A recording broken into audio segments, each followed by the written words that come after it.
Le Saint-Esprit est là. Le Saint-Esprit est là. Le Saint, on élève nos mains. Il est là, il est là. Le Saint-Esprit est là. On élève nos mains. Le Saint-Esprit est là. Le Saint-Esprit est là. Encore une fois. Le Saint-Esprit est là.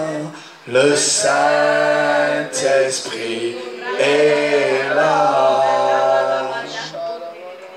Dans ta présence, je me sens bien. Dans ta présence, je me sens bien. Ta présence, elle est lumière, elle est source de vie. Révélation de ta présence, je t'apporte mon amour. Tu es mon roi, je me sens bien quand je suis près de toi. Et dans ta présence, je me sens bien. Dites-lui. Dans ta présence, je me sens bien. Ta présence, elle est lumière, elle est source de vie. Révélation de ta présence, je t'apporte mon amour. Tu es mon roi, je me sens bien quand je suis près de toi. Encore une fois. Et dans ta présence, je me sens bien. Gloire à Dieu. Dans ta présence, je me sens bien. Dans ta présence. Ta présence est lumière. Elle est lumière. Elle est source de vie. Révélation de ta présence, je t'apporte mon amour. Tu es mon roi, je me sens bien quand je suis près de toi. Portons la nouvelle partout, répandons-la autour de nous, faisons connaître à tout le monde que Jésus seul, dans sa grâce féconde, peut effacer tous les péchés et guérir les infirmités. Portons la nouvelle partout, répandons-la autour de nous. Quel bonheur! Et quel bonheur d'être tous à Jésus. Gloire à Dieu. Quel bonheur de lui appartenir. Alléluia. Quel bonheur d'être tous à Jésus. Alléluia. Gloire à Dieu. Et gloire à Dieu. Gloire à Dieu. Alléluia. Gloire à Dieu. Alléluia. Gloire à Dieu. Alléluia. Gloire à Dieu. Gloire à Dieu dans le ciel. À la fin de mon voyage, à la fin de mon voyage, je serai couronné. Je serai couronné. Je serai couronné. À la fin de mon voyage, je serai couronné. Dans la cité fidélité de Dieu. Amen. Beaucoup de personnes en prière disent au Seigneur, Seigneur, que ton serviteur puisse me parler, que tu puisses mettre tes paroles dans la bouche de ton serviteur et que ton serviteur puisse me parler. Et le Seigneur, je le crois de tout mon cœur parce qu'on lui a demandé, il va nous parler. Nous parler peut-être non comme nous le voulons, mais comme lui le veut. Qu'est-ce qu'il a à nous dire? Moi, je crois de tout mon cœur que Dieu, je le crois à 3000%, que Dieu, je ne mets pas de filet de protection, je dis ce qui est, ce que je ressens. Dieu nous demande de prier pour ces pays. Et il me disait tout à l'heure, c'est comme l'arche. Si vous obéissez, bon, on va sauver des âmes à travers l'arche, mais à travers la prière. C'est à travers la prière qu'on va sauver des âmes persécutées et gagner au Seigneur, au nom de Jésus. Il y avait un homme, il y avait deux hommes. Je vais parler de deux hommes. Et ça peut parler ce soir d'un homme et d'une femme. On parle de deux hommes. Et ça peut parler d'un homme et d'une femme. Premièrement, on va parler de cet homme qui était dans la ville sainte, c'est-à-dire la ville de Jérusalem, en Israël. La ville sainte, la ville du grand roi. Jérusalem. Et il était tranquille dans Jérusalem. Vous savez, j'ai fait une étude dernièrement dans un livre où c'est qu'on est enseigné, mais une des enseignements qui m'a fait beaucoup de bien, c'est que nous devons demander à Dieu la protection divine. Que Dieu nous protège. Qu'il nous protège déjà, que notre foi ne faillisse point. Parce que si on perd la foi, on ne croit plus en Dieu. Et si on ne croit plus en Dieu, on est perdu pour l'éternité, d'éternité, loin de Dieu. Et là, je veux parler de cet homme qui descendait. Il descendait, il ne montait pas. Certainement, peut-être, il ne s'est pas aperçu qu'il descendait, mais il descendait. Il descendait de Jérusalem à Jéricho. Il a quitté la ville sainte pour descendre, vous savez, vous ne le savez pas, que Jéricho était renommé, il y avait des brigands, il y avait plein de choses à Jéricho qui n'étaient pas bonnes. Et cet homme, je le dis parce que le Seigneur me dit de le redire, peut-être il ne s'est pas aperçu qu'il descendait. Il a fallu que cet homme soit frappé, laissé à demi-mort, pour qu'il puisse s'apercevoir qu'il était descendu au plus bas. Pourquoi? Il a quitté la grande ville, Jérusalem, la ville où Jésus était là, la ville où Jésus a été crucifié. Pourquoi? Quel est le pourquoi? On ne peut pas, on pourrait peut-être, si Dieu nous donne la révélation, mais on dit pourquoi? Quel est le pourquoi? Pourquoi descendre? Mais moi je le crois de tout mon cœur qu'il ne s'est pas aperçu. Il est descendu. Et en descendant, il est tombé entre les mains des brigands. Vous savez qu'il est écrit dans la parole de Dieu que Dieu donne une limite à la mer. C'est Dieu qui commande de tout au champ. Dieu ne se trompe pas, il ne peut pas se tromper. Tout ce qu'il fait est parfait. Et nous louons le parfait. Et nous appuyons sur le parfait. Et nous avons confiance dans le parfait. Que Dieu ne se trompe pas, il ne peut pas se tromper. Tout ce qu'il fait est parfait. Alléluia. On pourrait l'applaudir s'il vous plaît, merci. Il est parfait. Et savoir qu'il est parfait, ça repose ma foi dans le Seigneur. Et alors le Seigneur donne une limite à la mer. Mais Dieu n'a pas permis que cet homme meure entre les mains des brigands. Il pourrait mourir à force des coups qu'on lui a donnés. Il pourrait mourir. Mais Dieu n'a pas permis qu'il meure. Un religieux est passé, un deuxième religieux est passé. Ils ne se sont pas arrêtés. Ils n'ont pas pris garde de lui. Mais un Samaritain qui était en voyage. Le plus grand des voyages qu'il a fait, c'est du ciel à la terre, Jésus. Le Samaritain est passé. Et quand le Samaritain est passé, lui, il s'est arrêté. Il s'est arrêté pourquoi? Parce qu'il a eu compassion. Il a eu compassion. Que Dieu continue à avoir compassion de nous. Que Dieu puisse avoir tout le temps compassion de nous.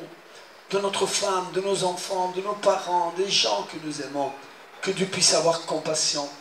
Et le Samaritain s'est arrêté, et quand il s'est arrêté, il n'a pas fait simplement de s'arrêter, mais il s'est arrêté, il a commencé à le soigner. Et il l'a mis dans sa monture, et il l'a emmené jusqu'à l'hôtellerie. Et à l'hôtellerie, il a laissé, et quand il est parti, il a dit, s'il gaspille plus de choses encore, je payerai quand je reviendrai ce qu'il a gaspillé en plus.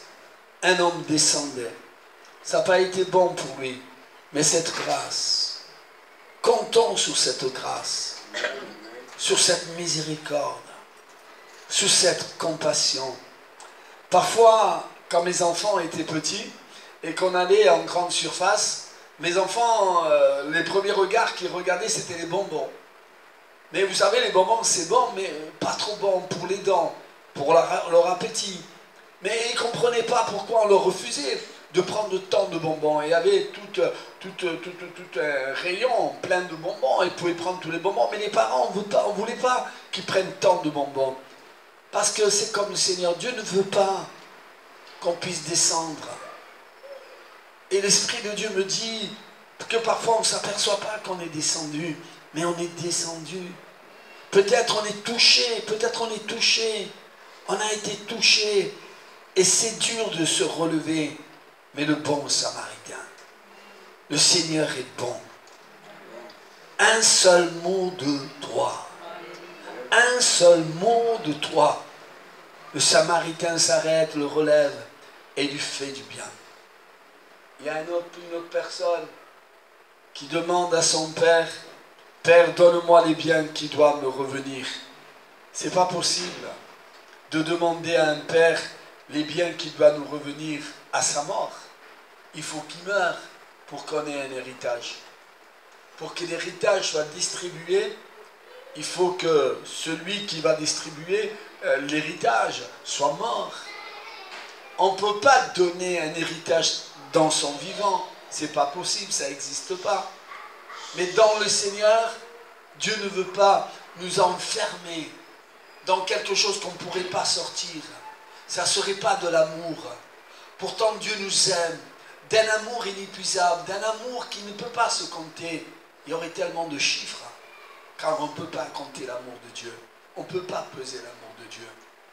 Et quand cet enfant demande à son père, « Père, donne-moi les biens qui doivent me revenir. » Et le père ne calcule pas, ne réfléchit pas, ne lui parle pas, qu'il ne peut pas lui donner, mais il ne veut pas l'emprisonner.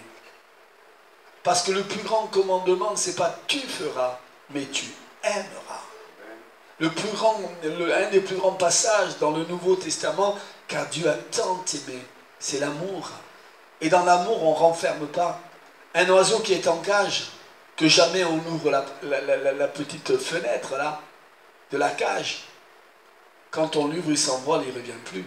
Mais Dieu ne veut pas fermer la cage, parce que ce serait un amour forcé, un amour enfermé. Et Dieu veut te laisser en liberté. Liberté. Comme je disais dernièrement, Marie avait fait le bon choix. C'était son choix d'être près du Seigneur, que ce soit d'être le nôtre, d'être au plus près du Seigneur. Alors il prend tout ce qui lui revient et il s'en va. Et il ne s'en va pas trop près. La Bible nous enseigne et nous dit qu'il s'en va dans un pays loin. Loin. Et partir loin du Seigneur, ce n'est pas bon. Parce que si on a besoin du Seigneur, comment crier? Comment crier au Seigneur? Il est tellement loin de nous, nous sommes tellement partis loin de lui, qu'il s'il nous arrive quelque chose et qu'on crie en direction de lui, comment il va faire pour nous entendre? Je laisse cet homme, cette parabole, et parce que l'Esprit me dit, il rentre, le berger, à la bergerie, vous savez qu'il compte les brebis, et il en manque une. Il en manque une. C'est même à une, c'est pas trop grave. Pour toi, c'est pas trop grave. Pour moi, c'est pas trop grave. Mais pour lui, non. La volonté de Dieu, c'est que toutes les âmes soient sauvées. Et qu'aucune d'elles périsse. C'est la volonté de Dieu. Et quand un homme manque à l'appel,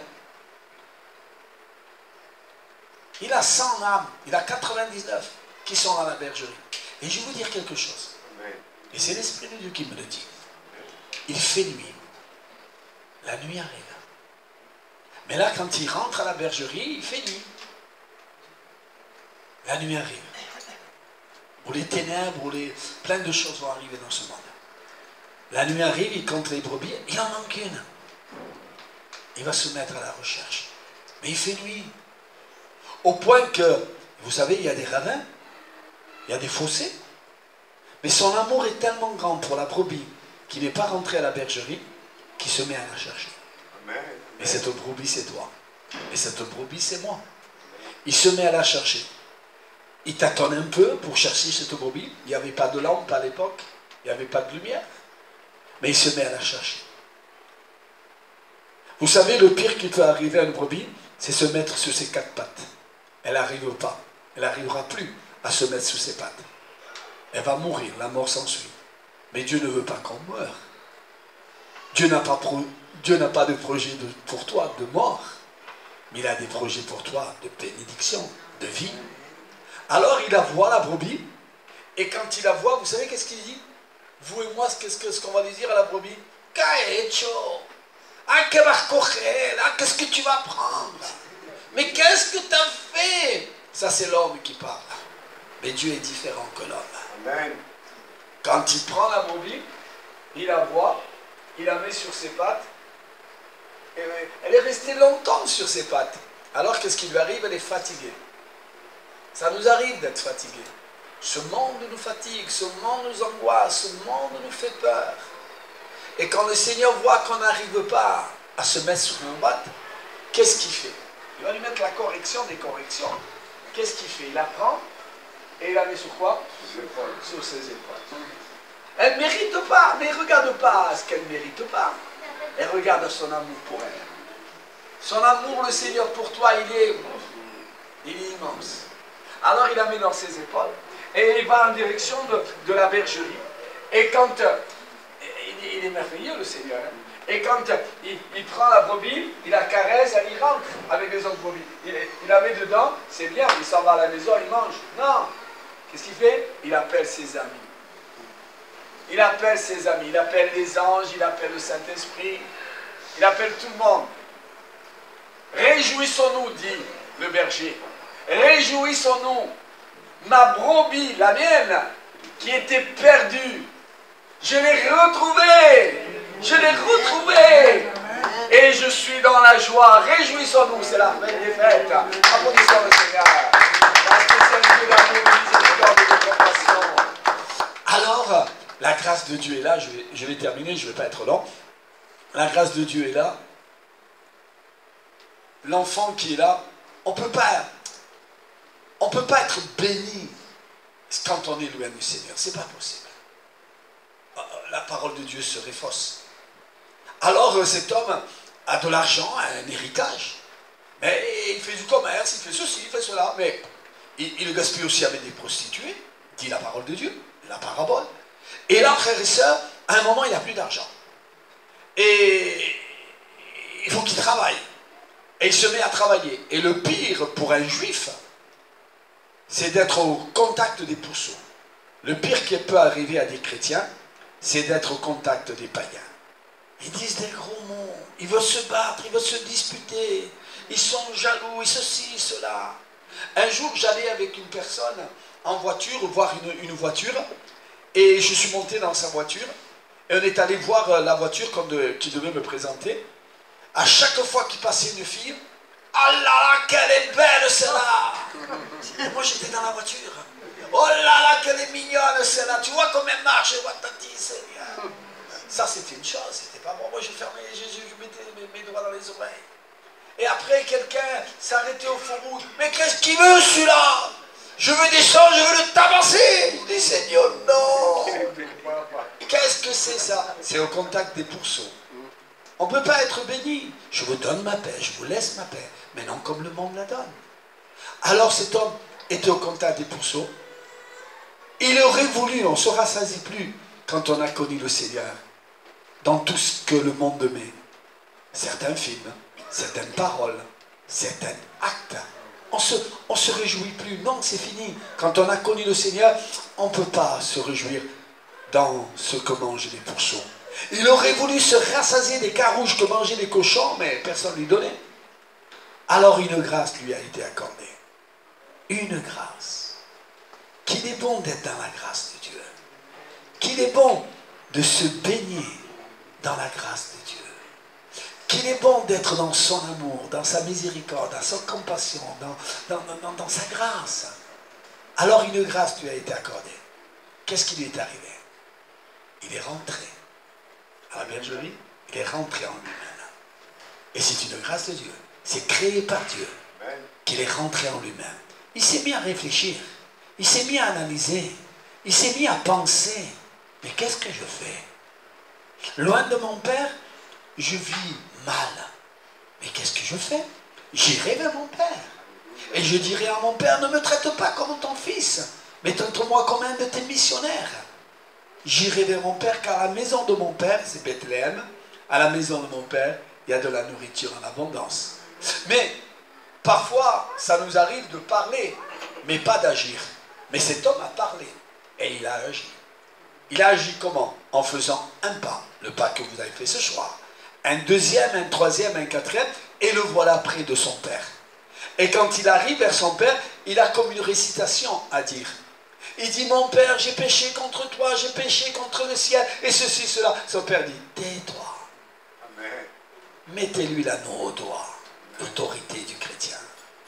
Mettez-lui l'anneau au doigt. Il lui met l'anneau au doigt. Mettez-lui la plus belle robe. Tuons le veau gras. Réjouissons-nous.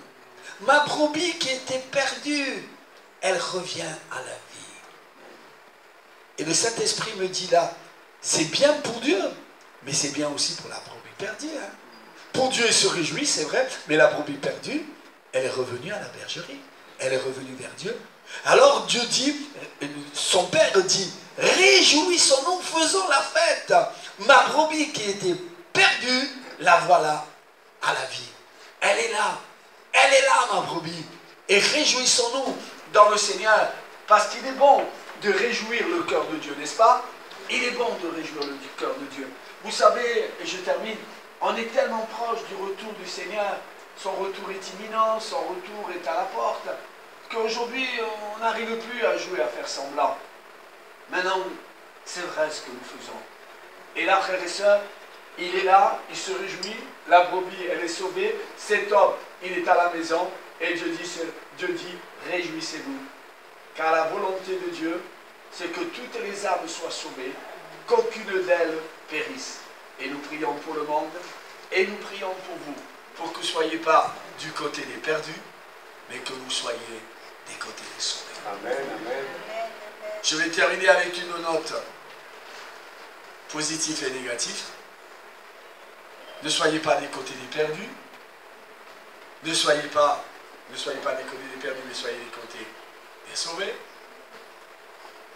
Et le Saint-Esprit me dit que tu le retiennes bien. Ça ne dépend pas de Dieu.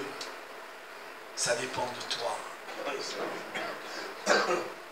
C'est toi, si tu veux être sauvé, tu vas être sauvé. Dieu est un Dieu d'amour, de miséricorde, de compassion et de pardon. Tu continues à lui faire confiance. Mais Dieu, il t'emmènera à la bergerie, il t'emmènera à la maison. Ça ne dépend pas de lui. Ça dépend de toi. Qu'est-ce que tu veux faire de Dieu? Qu'est-ce que tu veux faire de Jésus? Qu'est-ce que tu veux faire du Saint-Esprit? Alors je te laisse agir, réfléchir, analyser. Ne pars pas loin de Dieu, mais viens auprès de Dieu. Donne-toi à Dieu, corps et âme et esprit. Pour le petit temps qui reste, fais-toi violence. Choisis la bonne part, que personne ne pourra t'enlever. Amen. Que Dieu vous garde, que Dieu vous bénisse. Passez une bonne soirée.